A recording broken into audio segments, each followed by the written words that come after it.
en tout cas. La Société d'encouragement au progrès est une société qui a été créée récemment en 1908. Si vous faites le calcul, elle a 101 ans. Elle a été créée par Albert Lebrun, qui n'était pas encore président de la République, et puis par certains esprits brillants comme Paul Pinvet, Louis-Paul Cailletet, les frères Auguste et Louis Lumière, Édouard Belin et Édouard Branly. Ces 6 personnes ont créé cette société d'encouragement au progrès pour remercier et distinguer les femmes et les hommes qui agissent pour le progrès de notre pays et surtout de la nature des hommes et des femmes. Merci.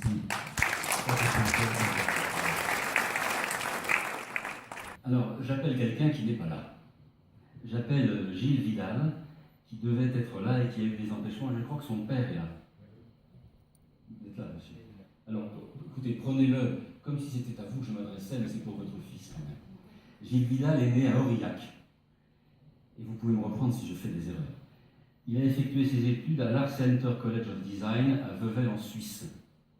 Et il a obtenu le Bachelor of Science in Transportation Design, comme quoi on arrive à parler anglais avec un peu d'entraînement quand même. Il a débuté sa carrière chez Citroën, auprès de Jean-Pierre Plouet, et il a contribué au renouveau des styles du groupe, en travaillant notamment sur la Xara Picasso, la version rallye de la Saxo, le Berlingo et la C4 Sport, avant de devenir responsable du concept car chez Peugeot en 2010.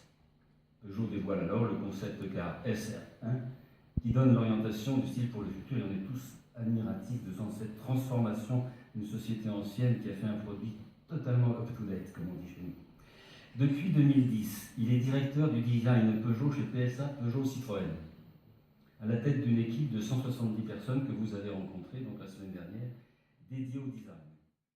Ses réalisations en matière de modernisation de style et de l'ergonomie des modèles de la marque française les plus marquantes sont la Peugeot 208 et l'e-Légende, qui définissent la nouvelle identité de la marque Peugeot.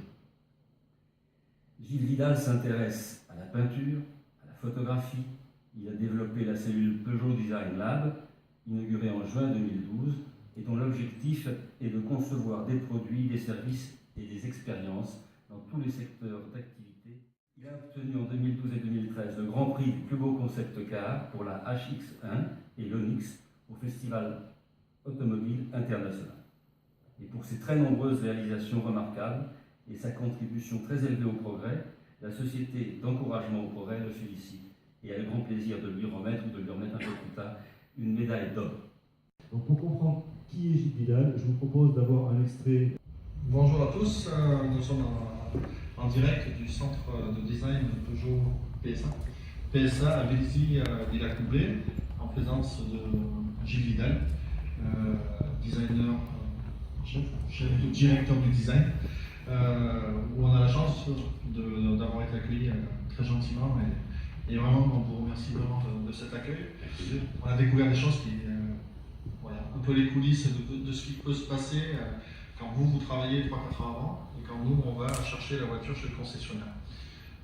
On est heureux de vous solliciter pour une remise de médailles en fait, qui est organisée par la CEP, la Société d'encouragement au progrès. Votre dossier va attirer l'attention de tous les sages de la commission et nous en sommes vraiment ravis et heureux de pouvoir partager ce moment avec vous. Merci, c'est un honneur. Merci beaucoup. Merci, c'est un plaisir. Merci. Merci beaucoup. Merci.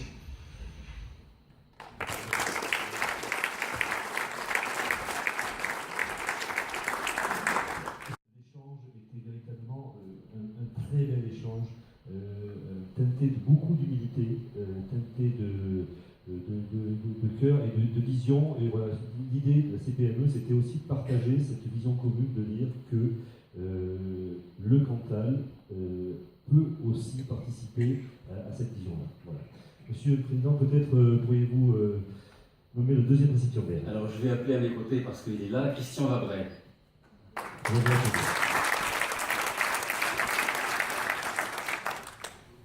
Vabray, vous êtes né, alors je ne donne pas les dates parce que c'est désagréable, à Aurillac, en Auvergne-Rhône-Alpes. Vous avez effectué vos études à Aurillac, où vous avez obtenu le brevet de maîtrise en boulangerie. Et surtout, vous avez obtenu le titre prestigieux de meilleur ouvrier de France en boulangerie. Vous avez débuté votre carrière comme artisan boulanger à Aurillac en 1969. Puis, vous avez créé 9 boulangeries à Santiago du Chili. Vous êtes actuellement le dirigeant à Paris de 2 boulangeries réputées et d'un salon de thé. On me donnait les coordonnées. Hein. Vous êtes aussi gérant du Château de Salles, qui est un hôtel café étoile et restaurant à Vézac. Vous êtes, entre autres, président de la Chambre des métiers du Cantal, vice-président de l'APCMA, vice-président de la Confédération nationale de la boulangerie-pâtisserie française, président de la Confédération européenne de la boulangerie-pâtisserie, vice-président de l'Union internationale de la boulangerie, et là j'ai mis 3 petits points parce qu'il accumule quand même. Vos réalisations les plus marquantes sont la création de l'école française de boulangerie et de pâtisserie d'Aurillac, dont vous êtes le président, aujourd'hui partenaire de l'Institut Paul Bocuse. Après la transmission du savoir-faire, vous vous êtes engagé pour la promotion de la boulangerie artisanale à travers la création de l'équipe de France de boulangerie en 1989, la première Coupe du Monde de la boulangerie en 1992, la fondation de la Maison du Goût en 1998. Vous intervenez aujourd'hui dans le monde entier pour partager votre passion et promouvoir la boulangerie artisanale française. Vous vous intéressez et soutenez également des programmes humanitaires ayant pour objectif la formation en boulangerie de jeunes orphelins au Vietnam, au Cambodge ou en Chine. Vous êtes médaillé de bronze de l'Académie des Arts, Sciences et Lettres, médaillé d'or du mérite artisanal, diplômé d'honneur des meilleurs ouvriers de France. Vous êtes chevalier de l'Ordre national du mérite et chevalier des palmes académiques. Pour toutes vos réalisations remarquables et votre contribution exceptionnelle au progrès, la Société d'encouragement au progrès vous exprime ses plus vives félicitations et a le grand plaisir et l'honneur de vous décerner sa médaille.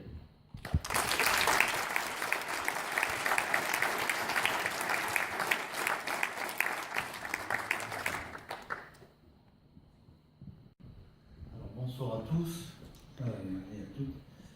Alors, très honoré bien sûr d'abord de recevoir de vos-mains cette distinction de la part d'un président de votre niveau. C'est très, très important devant François, c'est aussi important, puisque, encore une fois, c'est pour un chef d'entreprise une reconnaissance et en même temps un peu de, voilà, qui nous ramène un peu d'humilité, parce que tout le travail que nous faisons souvent pour nos entreprises, certes, puis nous le faisons aussi pour nos collègues. Et c'est vrai que vous avez rappelé les dates, simplement en faisant, en regardant 69, on est en 2019, ça fait 50 ans que j'ai commencé mon métier. Et je vous avoue qu'à l'époque, être boulanger, c'était peut-être pas très bien vu par les filles quand on allait au bal, ou justement on ne pouvait pas aller au bal. Et donc du coup, j'ai dit il va falloir qu'on se rattrape. Et c'est vrai que j'ai tout de suite vu que mon métier était un très bon métier, parce qu'il a la chance d'avoir un produit emblématique, le pain, qui, comme le disait un président parisien il y a très longtemps, rentre partout. C'est-à-dire que vous l'avez aussi bien sur la table de l'Élysée, que vous le retrouvez chez les gens les plus modestes, et il est toujours apprécié. La photo que vous avez là, c'est le pape. Alors là, c'était un peu une reconnaissance aussi un peu incroyable. Il y a quelques temps, d'avoir été reçu par le pape et de parler du pain pour un petit boulanger des Camisières dans le Cantal pendant 25 minutes, et de ne parler que de ça, parce que le but c'était vraiment de le rencontrer. Et lui-même nous a relaté que le pain, pour son, bien sûr, son travail de tous les jours, c'était d'en parler parce que c'est une notion de partage, mais aussi c'était l'occasion de rappeler aussi qu'il venait d'origine très modeste et que le pain lui avait souvent manqué. Donc pour lui, c'était une notion très importante. Donc du coup, j'ai essayé par tous les moyens d'apporter ma contribution à la profession. Je le dis modestement, enfin j'ai essayé de le faire, et je l'ai toujours fait à partir du Cantal. Voilà, j'ai jamais voulu déroger à la règle. Je suis bien cantalien, toutes mes entreprises sont basées dans le Cantal, même si je travaille de temps en temps ailleurs. Donc ça c'est vraiment mon attachement. Comme je dis, j'ai 2 passions, mon métier de boulanger, et puis effectivement le département du Cantal. Donc tout ça, quand on essaie de le faire vivre et de rester accroché à son département. C'est des fois un peu compliqué parce que il y a des moments difficiles, des déplacements et autres, mais c'est très très enrichissant et je suis très honoré aujourd'hui d'être reconnu par, on va dire, nos pairs, puisqu'on est entre nous, chefs d'entreprise, et c'est encore plus flatteur. Merci au président des deux. Au président Contevien qui en pense. Merci. Alors je vais appeler une personne morale maintenant, qui est l'association Sourire Malgache. À travers l'association, c'est l'engagement de cœur d'une équipe médicale, discrète, dévouée et efficace, qui est ce soir mise à l'honneur. Nous les citerons: Dr Bounon-Pessin, chef du service d'ORL à l'hôpital Henri Mondor d'Aurillac, le Dr Jean-François Collin, chirurgien plastique, reconstructeur et esthétique au CMC à Aurillac, professeur Isabelle Barthélémy, chef de service de chirurgie maxillofaciale au CHU Estin de Clermont-Ferrand, le docteur Hélène Beaujard, anesthésiste, réanimateur au CHU Estin de Clermont-Ferrand, le docteur François Foussadier, chirurgien, parmi les fondateurs de Médecins du Monde et fondateur d'Opération Sourire. Madame Laurence Touglot, infirmière de bloc opératoire à Aurillac, et de nombreux autres collègues et jeunes chirurgiens qui participent régulièrement ou ponctuellement pour mission. Pour ses réalisations remarquables, son exceptionnel dévouement et sa contribution très élevée au progrès, la Société d'encouragement au progrès félicite votre association Sourire Malgache et a le grand plaisir et l'honneur de vous remettre une médaille d'or. Alors je vais vous la remettre à vous, madame, parce qu'après je vous donnerai une médaille de monsieur.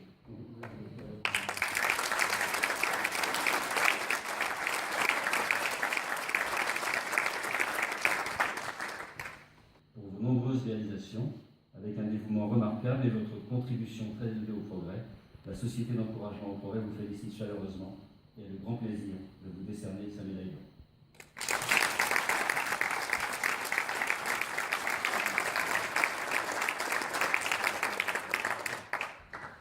De l'honneur qui nous est fait. Effectivement, on fait partie depuis une quinzaine d'années d'une association qui est en fait une association de confrères et consoeurs très soudés autour d'un chef. Il y a une ambiance un peu militaire dans ces types de missions. C'est une mission qui est purement chirurgicale.